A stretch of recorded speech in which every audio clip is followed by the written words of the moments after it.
तो मैदान खाली हो गया है, तो क्यों ना चलकर अपने मरीज की खबर लेते हैं। शाहिद जो काम अधूरा छोड़ा था उसे पूरा कर लें। क्या कहते हो?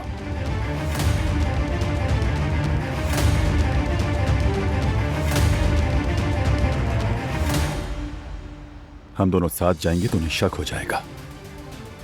तुम यहीं रुको, आगे मैं देख लूंगा।